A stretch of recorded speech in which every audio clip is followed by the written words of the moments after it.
कभी आपको ऐसा हुआ है क्या कि आपने कुछ खाना खाया और आपको है ना स्किन पे रैशेस, लाल कलर के रैशेस होने लगे, आपको इचिंग भी हो रहा है, फिर वहाँ पे स्वेलिंग भी हो गया है। You could be allergic to that particular food item. इसके एग्जैक्टली साथ में एक और टर्म आता है जिसका नाम है इंटॉलरेंस। आपने कुछ खाना खाया, आपको पेट में गड़बड़ हुई, आपको ब्लोटिंग हुआ, आपको लूज मोशन हो गया, आपको एसिडिटी हो गया, आपको कॉन्स्टिपेशन हुआ वो खाने के बाद। ये है इंटॉलरेंस। इन दोनों के बीच में फ़र्क क्या है? अगर आपको एलर्जी है तो आप क्या कर सकते हो, आपको इंटॉलरेंस है तो आप क्या कर सकते हो, इन सारी चीज़ों के बारे में बात करेंगे आज इस वीडियो में। मेरा नाम है डॉक्टर उमेश वाधवानी। वीडियो शुरू करें उससे पहले 3 सेकंड का मेरा इंट्रो आएगा।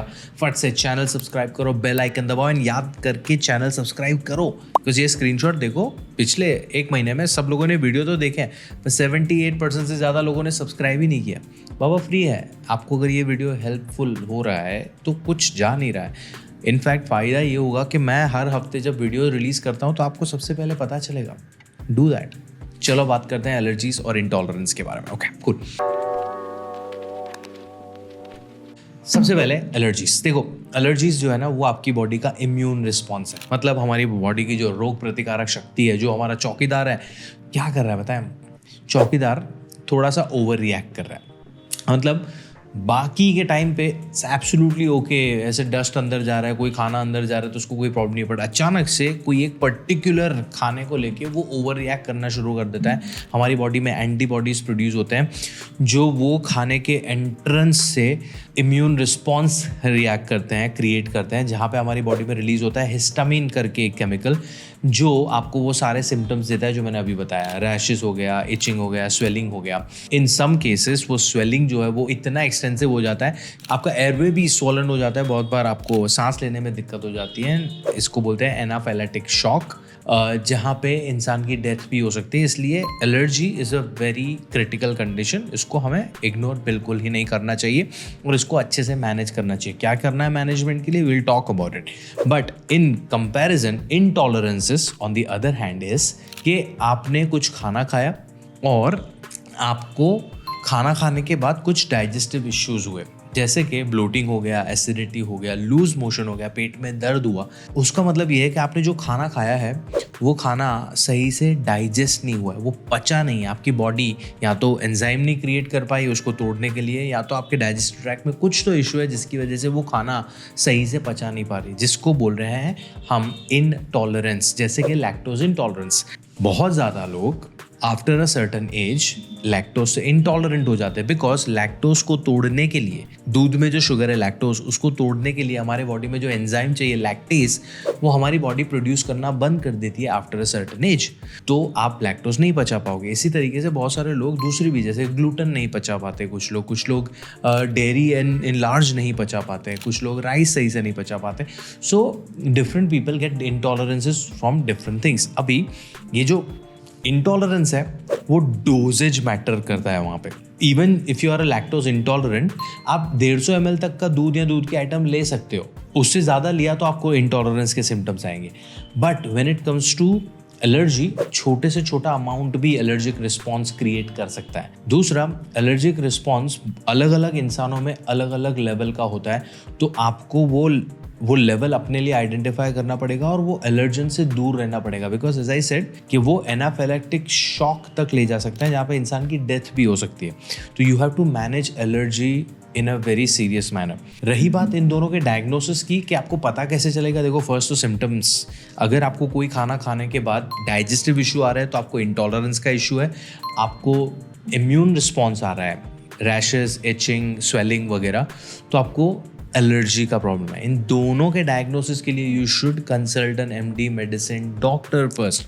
खुद का डॉक्टर बनने की जरूरत नहीं है। अभी मार्केट में बहुत सारे लैब टेस्ट या स्टूल एग्जामिनेशंस भी आए हुए हैं जो आपको बोलते हैं कि हम आपका एलर्जी टेस्ट या इंटॉलरेंस टेस्ट करके देंगे। Please do not fall for them, because वो रिलायबल नहीं है। You consult a specialist and उनके गाइडेंस के अंदर सही डायग्नोसिस करवाओ। दोनों में थोड़ा सा फर्क ये है कि जो एलर्जी है उसमें आपको अपने इम्यून सिस्टम पे काम करना है बाय एडिंग एंटी इन्फ्लामेटरी और antioxidant rich diet. For example, omega 3 हमें ऐड करना पड़ेगा, हमें seasonal fresh fruits and vegetables add करने पड़ेंगे, हमें नट्स एंड सीड्स ऐड करने पड़ेंगे। अगर आपके ब्लड रिपोर्ट्स में विटामिन डी कम आया तो उसको हमें फिक्स करना पड़ेगा। These are the things which are vital for your immune system and oxidative stress को कम करने के लिए उनका बहुत बड़ा रोल है। When it comes to digestive वाला प्रॉब्लम, द इंटॉलरेंस वाला प्रॉब्लम, वहाँ पे you have to apply an elimination technique and her food के लिए अलग अलग वो चीज़ होगा।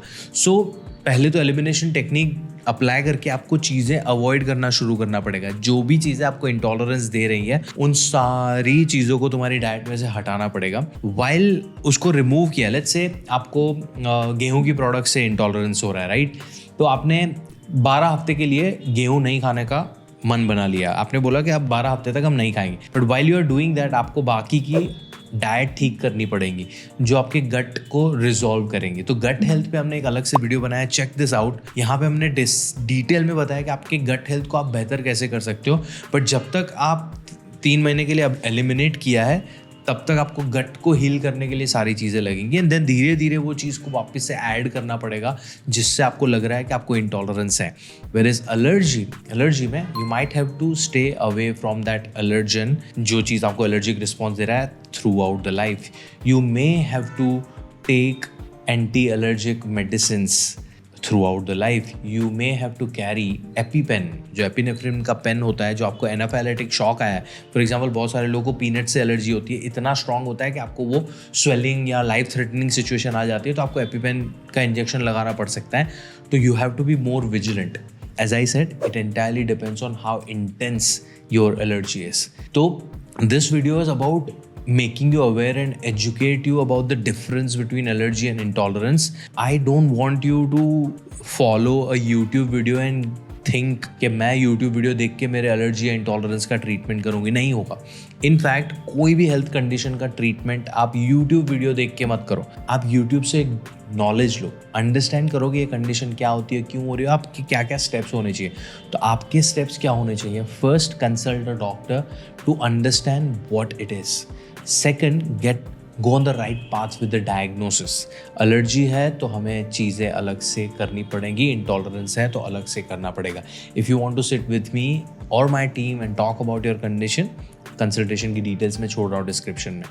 वीडियो अच्छा लगा हो तो मुझे ज़रूर बताना, शेयर करो अपने दोस्तों के साथ। एंड अगर आपको आपके घर के खाने से अपनी लाइफस्टाइल चेंज करना है या हेल्दी खाना सीखना है तो अभी अगस्त चल रहा है, सितंबर फर्स्ट वीक में नेशनल न्यूट्रिशन वीक आ रहा है, जहाँ पे मैं और मेरी टीम आप सबके लिए एक फ्री न्यूट्रिशन बूट कैंप कर रहे हैं, जहाँ पे हर रोज़ 1 घंटे के लिए हम आपको मिलेंगे और आपको न्यूट्रिशन का एक नया टॉपिक सिखाएंगे। 7 दिन के एंड में आप अपने खुद के डाइटिशियन बन सकते हो if you attend this boot camp seriously. उसकी भी डिटेल्स मैं दे रहा हूँ डिस्क्रिप्शन में, रजिस्टर करो, आ जाओ, मिलते हैं, ठीक है? वहाँ पर मिले या ना मिले, मैं आपको मिलता हूँ अगले वीडियो में। तब तक के लिए याद रखो कि यार ये एलर्जी को मैनेज करना या इंटॉलरेंसेस को फिक्स करना या अपने खाने पीने का ध्यान रखना इतना मुश्किल नहीं है, सिंपल है।